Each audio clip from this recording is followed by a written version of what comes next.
President Trump completely exonerated by the Mueller Report, and the godless Democrats, they keep on coming. I'm going to talk about what you and I can do. I'm Randall Terry. This is Voice of Resistance.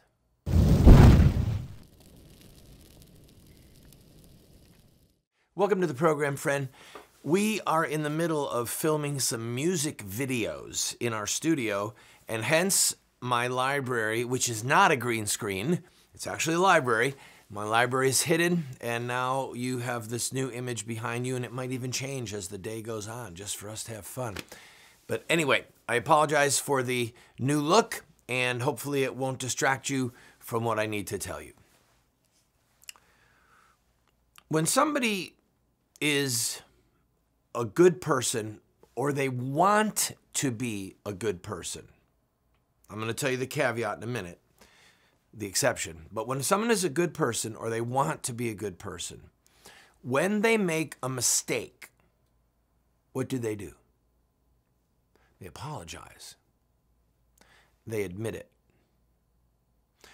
When someone is a bad person, and they do something bad and they get caught, what do?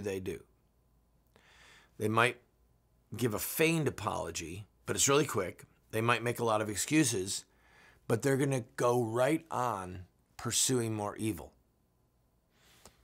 Now, the one caveat on the good person part is when someone is a professional and they're caught on the job, such as Brennan, the former CIA director, who came on MSNBC a couple nights ago and said that he was wrong. He had bad intel. But you could see, if you read the text, and also if you listen to all of his words, because he still went after Trump, you can see that this was a matter of professional responsibility. He had to say that he was wrong, that he got bad intel.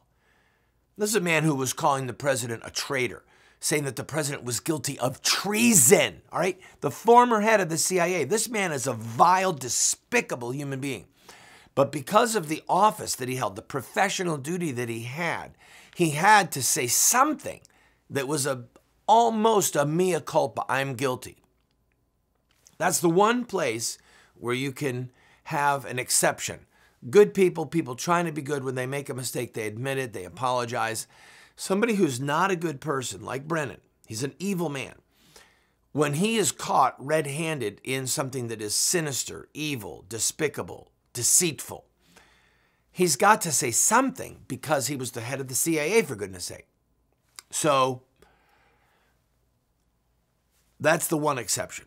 Now let's move over to people that are just despicable, and they're not good people. They would like us to believe that they're good people, but they're just not. They're not good people. They're bad people.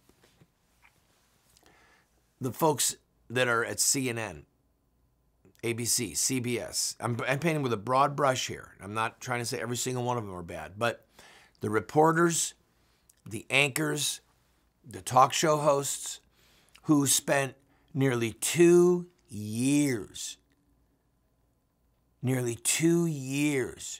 denouncing President Trump, saying he was a criminal, saying that they were going to take him away in chains. If they stood up, how many of you have seen them look into the camera and say, we were wrong? That's like the boy in Covington who was falsely accused, the boy wearing the MAGA hat with the Indian beating the drum in his face. Now they're being sued. Washington Post and CNN, this is going to cost them both millions and millions of dollars, because they were despicable liars. And the reason they were despicable liars is because that's what they are. They're not good people. They're evildoers. Let's look at the Hollywood elite. Last night when I was preparing for the show, I was just scrolling through Rob Reiner, Jim Carrey, all of these people running their mouths, Michael Moore, saying that the president was a traitor, that he had committed treason, he needs to be locked up, he needs to be impeached, he colluded with the Russians, he sold us down the river, everyone knows he's Putin's puppet, he's a slave of, or he's a servant of the Russian government. All of it was a lie. Now, a good person says, oh my goodness, I was so wrong. Even if they say, I believed a lie and then I repeated that lie, I was so wrong. And they say, please forgive me. A bad person says, well, we know he's done something wrong. We still know he's not fit for office. We still know that he's probably obstructed justice or lied on his tax returns or did something immoral, something illegal. We've still got to get him out of office, which shows that it was never about justice. It was never about what was true or what was false. It was about their personal hatred for Donald Trump for two reasons. I'm going to tell you those two reasons when we come back from this break.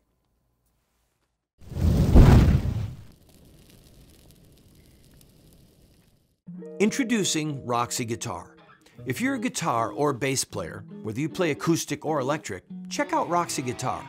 I've been playing for over 40 years and seen guitar stores all over America. I've never seen a store like Roxy Guitar. Roxy Guitar has over 700 guitars in stock, over 1,500 pedals, over 200 amps. For the beginner or price-conscious buyer, there's Michael Kelly guitars. For the serious player or professional, Roxy Guitar has the finest selection of guitar lines I've ever seen. You know I love Warrior guitars. Roxy Guitar has over 100 Warriors in stock. They have Heritage, G&L, Gretsch, John Sears, BC Rich, Duesenberg, Dean, legendary guitars at great prices, including pre-owned Gibsons, Fenders, and more. Let them know you heard about Roxy Guitar from Randall Terry and receive 10% or more off your purchase on select items. Go to roxyguitar.com.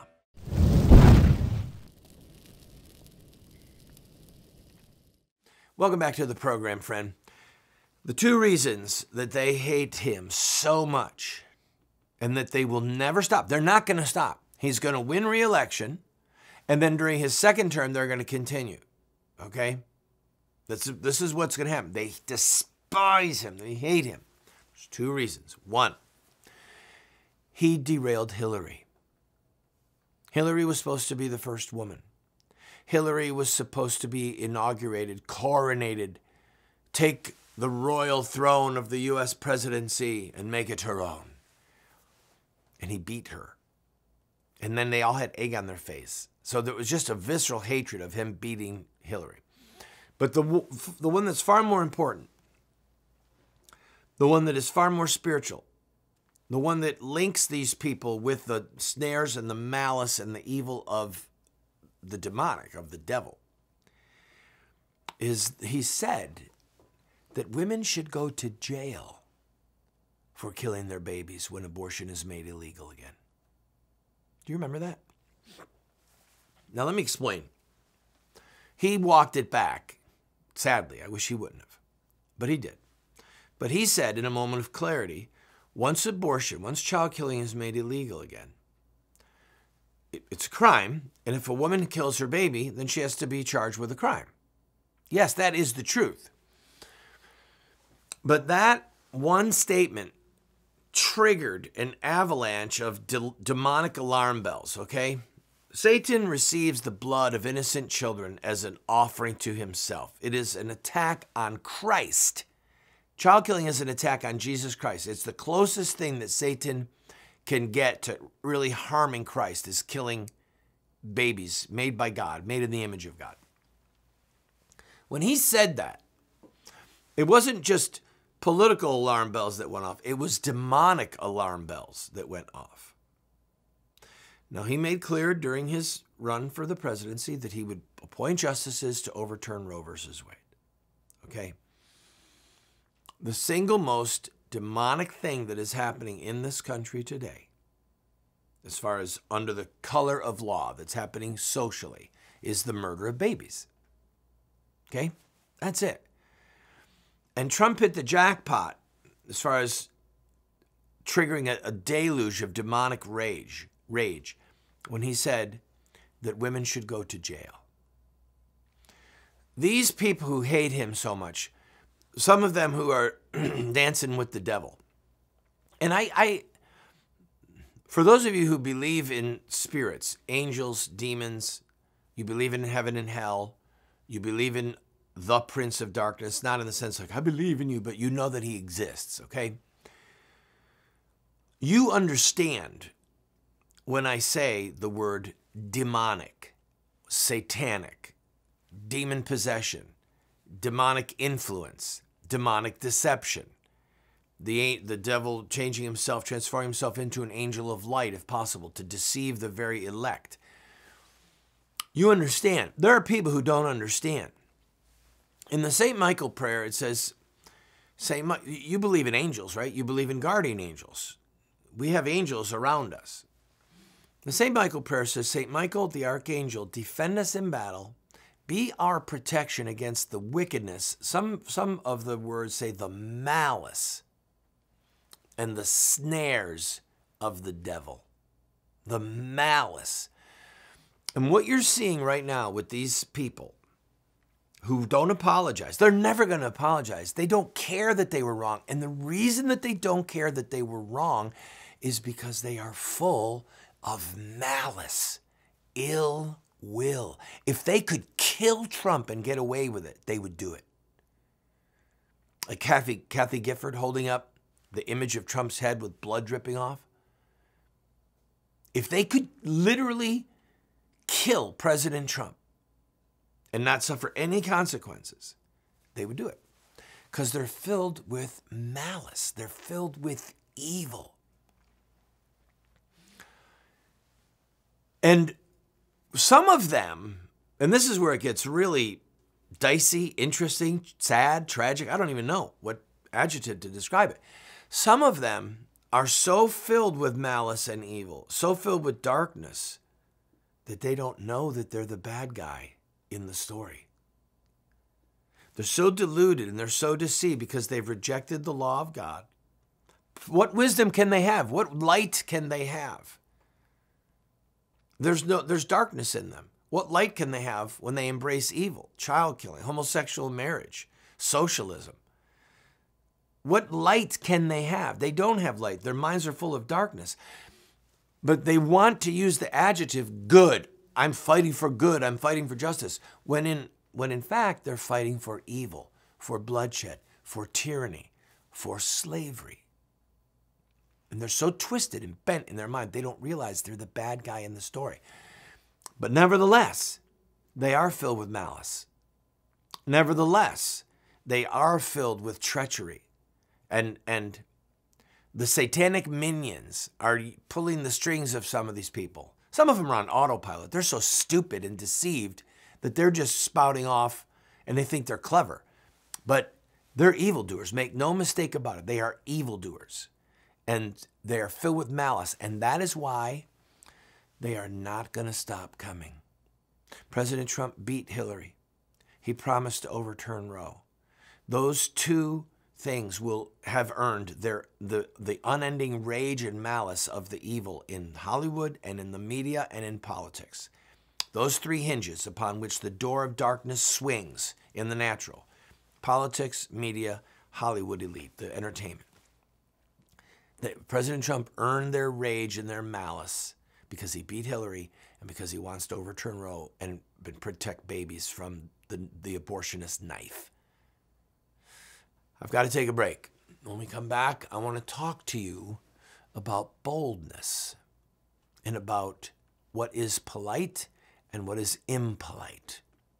I'll be right back.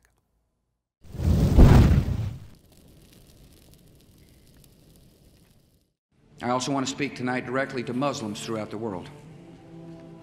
We respect your faith. Its teachings are good and peaceful. And those who commit evil in the name of Allah blaspheme the name of Allah. We have reaffirmed again and again that the United States is not and never will be at war with Islam. Islam teaches peace. Islam is a religion of peace. They are not Muslims, they are monsters. We've been told that Muslim terrorists have hijacked the peaceful religion of Islam. But Islamic art and literature tell a very different story. To know the truth, we only have to study the narrative of the founder of Islam, Muhammad, in his own words.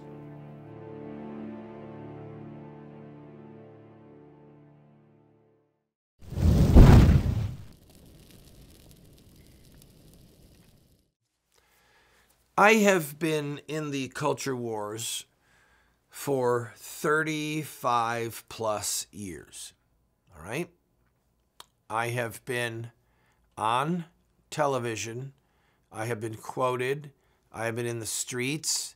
My voice has been heard in 6 of the 7 continents. I don't know if anyone has covered me in Antarctica. I don't believe there's any TV stations and newspapers down there.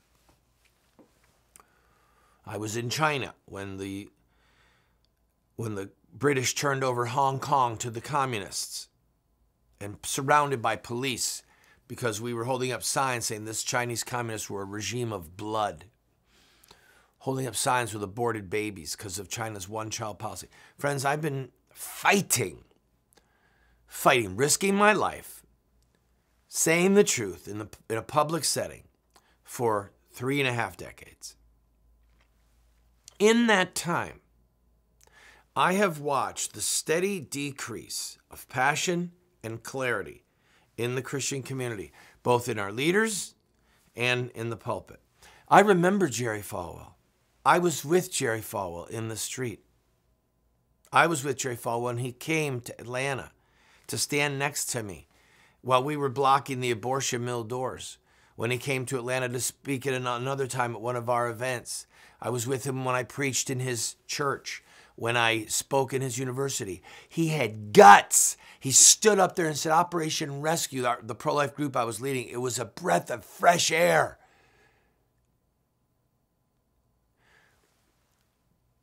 D. James Kennedy, God rest his soul. I was on Dr. Dobson's show, Focus on the Family, multiple times when he was at the helm there and had the guts and the wisdom to say that what we were doing was right, and he encouraged people to do it. I was in the street getting arrested when 5 Roman Catholic bishops were arrested with us. I don't even know how many Catholic priests arrested with us.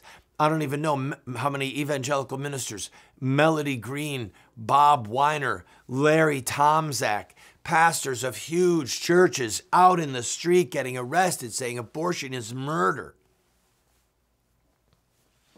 And now you can watch. You could look. If you looked at the headlines, if you looked at the timeline over the last 30 years, the death of great heroes and the poison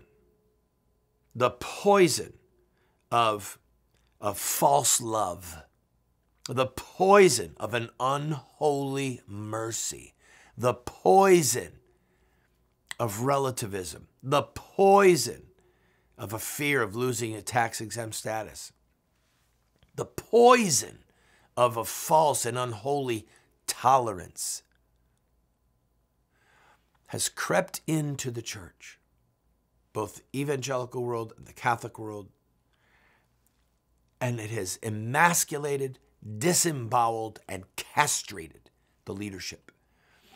And the sheep imitate the shepherds. It takes a rare sheep to be out there ahead of the flock. Usually they're shut up, you sit down, they're browbeaten, they're kicked out. We have been turned from the church militant into the church wussy. Now you're sitting here and you're watching me on a television set, and I'm honored. I'm thankful that I have the privilege of being in your home, okay? You know what you're going to get when you turn into this program. Part of what you're going to get is that I don't want to be your hero. I don't want to be your rock star. I don't want to be your hired gun. We need money to run this. We need money to put our RV out there, go city to city, but I want you to do it. I'm asking you to consider buying an older RV, a motor coach, and putting a wrap on it that says that the Democrats are baby killers. Look at our wrap. Put it up on the screen for me. Look at ours. This has been getting news coverage already. You could find for $3,000, $4,000, $5,000, you could find an old RV that maybe the plumbing doesn't work, the generator doesn't work. What do you care? You just want to drive it around like a billboard. In other words, picture yourself doing it. It's not that outlandish. It's not that hard. It's not rocket science. It's not brain surgery.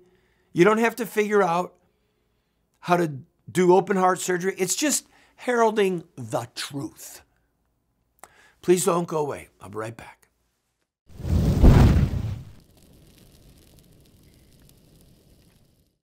What Would Mohammed Do? Islamic Terrorism Explained is the best movie series documentary ever produced on the life of Muhammad and Islam. How do I know? Because it's what critics are saying.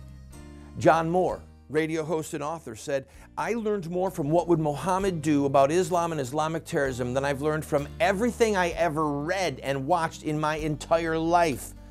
Friends, this is what the experts are saying. No one has ever done what we've done. I encourage you to get 1, 2, 4 copies. Call 304-289-3700 or order it at the address or the website that you see on the screen. Introducing Roxy Guitar. If you're a guitar or bass player, whether you play acoustic or electric, check out Roxy Guitar. I've been playing for over 40 years and seen guitar stores all over America. I've never seen a store like Roxy Guitar. Roxy Guitar has over 700 guitars in stock, over 1,500 pedals, over 200 amps. For the beginner or price-conscious buyer, there's Michael Kelly guitars. For the serious player or professional, Roxy Guitar has the finest selection of guitar lines I've ever seen. You know I love Warrior guitars. Roxy Guitar has over 100 Warriors in stock. They have Heritage, G&L, Gretsch, John Sears, BC Rich, Duesenberg, Dean, legendary guitars at great prices, including pre-owned Gibsons, Fenders, and more. Let them know you heard about Roxy Guitar from Randall Terry and receive 10% or more off your purchase on select items. Go to roxyguitar.com.